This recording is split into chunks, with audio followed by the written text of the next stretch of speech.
Cleaning Agent here. Looks like I'm finally into Dark Dimension 6. I wanted to discuss some of my ideas, my thoughts, what happened, aftermath, what I'd change, where I'd go. We're going to start with global. Let's get into it. Let's suss this out. Sus, get it? Super Scroll? We'll work on it.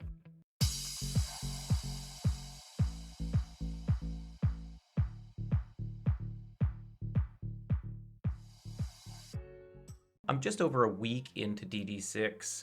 I wanted to show everybody my progress, what teams I brought in, and maybe any suggestions I might have considered if I were to do this again, or if somebody is looking for advice on how to or who to bring into DD6.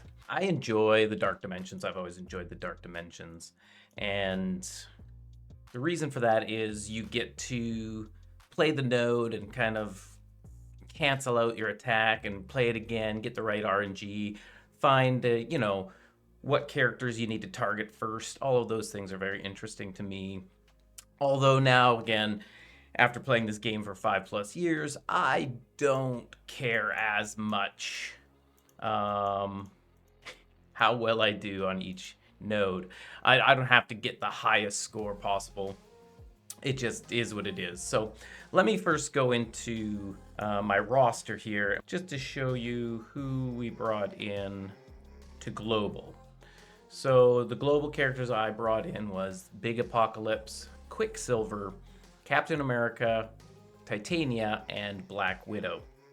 Now, Big Apocalypse, there's been a little bit of debate whether you need Big Apocalypse or not going into global. I enjoy Big Apocalypse. You're guaranteed every day to get a one-shot pretty much on a character with his big alt attack.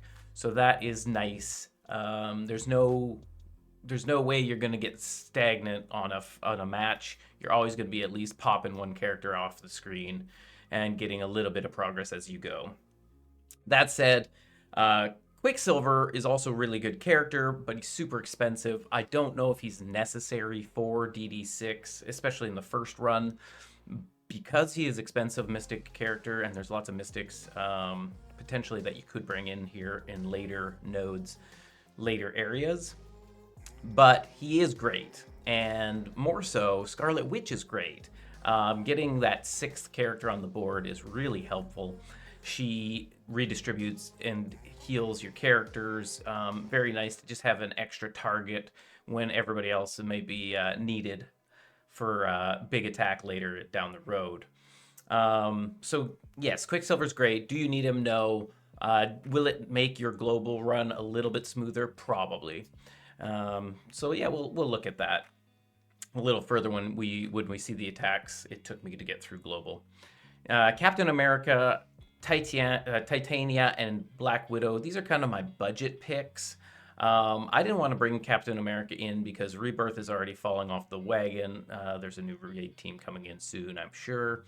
But he does have a taunt. He does give energy out, which is nice to get Apoc's alt back up and running. It's a huge cooldown on his alt, so any energy he can get is helpful. That said, Titania also not bad. She's got the ability block out the gate. Pretty durable character.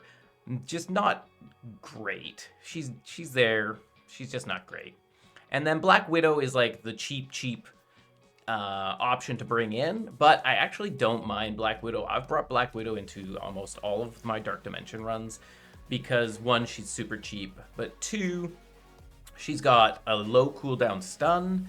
And then she also stealths herself, which also potentially speeds up your entire team.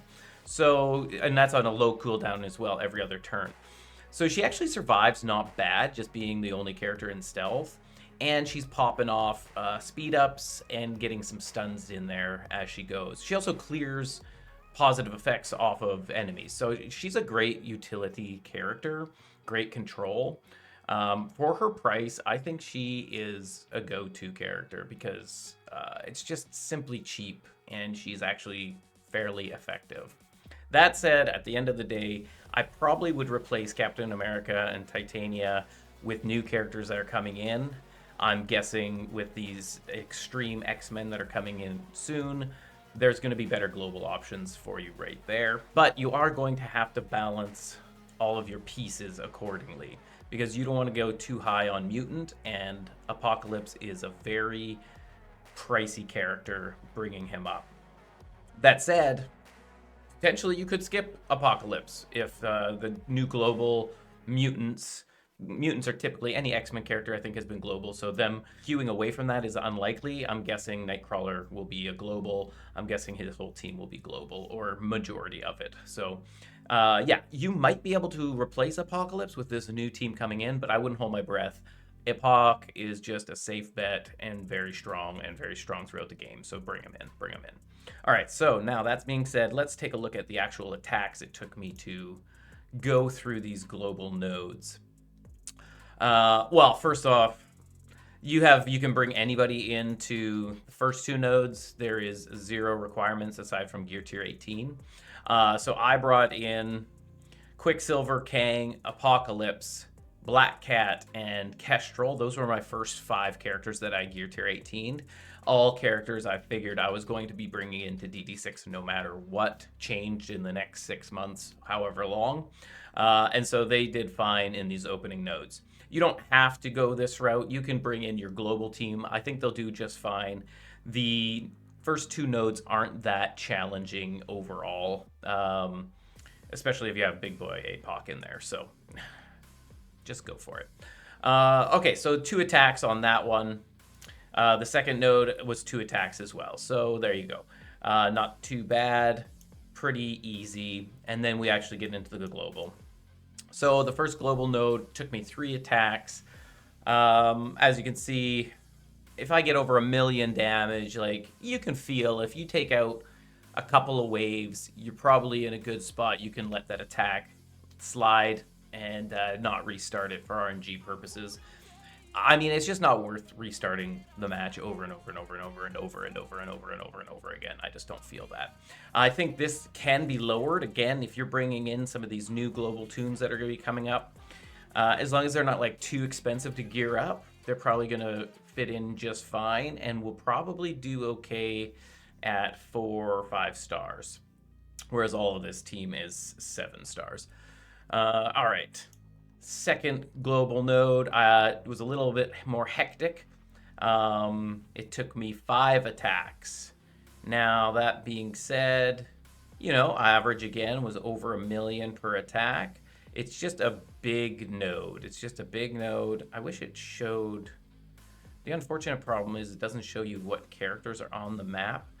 And that makes a big impact of, like, if there's big characters on the map, like other Apocalypse that you're up against, things like that, you want to make sure you're saving your APOC ult to just one-shot them off the map so that they're a non-issue.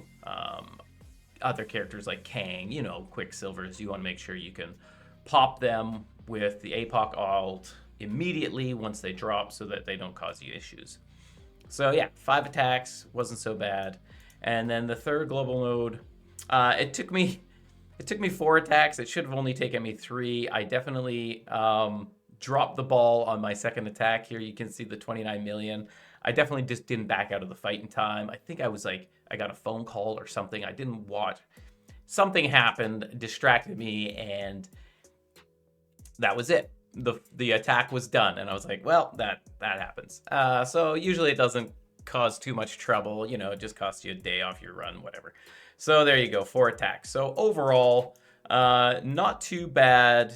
And then I'm ready to rock into Cosmic. So I will do another video on Cosmic, showing you the tunes I brought in, where I'm at. I'm probably going to make sure I finish Cosmic before I release the video. I think I'm on node 2 right now, on my first attack. And so right now, it's been a couple of attacks each, so we'll see how it goes. If you find this interesting or helpful, please let me know in the comments below, like and subscribe. And if you have any alternative suggestions for characters that I should have brought in or you're thinking about bringing in, let me know. Sometimes there's like those underlying characters that work very well with a certain group of characters that I just don't think about, or maybe others won't think about either. So putting them in the comments, we can discuss it We'll see how it goes, and hopefully we can make the best decision for your DD6 run. But overall, I think this is the most important thing. Heading back to my roster here, most importantly, you want to have a nice balance of these uniques. As you can see, I'm a little bit heavy here on tech, and that's because I wanted to bring Dr. Octopus and Green Goblin Classic.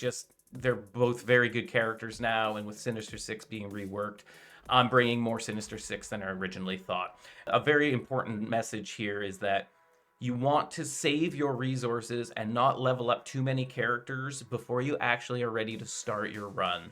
I had the characters ready for my global, cosmic, and almost my city, ready to go before I even started my DD6 run. Because what's the point of starting my run and then being stuck in city, waiting, days or weeks, doing nothing while I'm just trying to collect resources to actually start the nodes? I may as well save those resources, because if a new character comes out that's better suited for one of these situations, you can plug them in instead of, you can sub out Lizard for somebody else and make it work, and you're not slowing yourself down or slowing down your progress whatsoever. So I like to hold the resources so you can do a balanced trait across, so that it's, that you're gonna have to take some shortcuts. That's where the Black Widows come in, of these cheap characters that are kind of like, not the best characters, but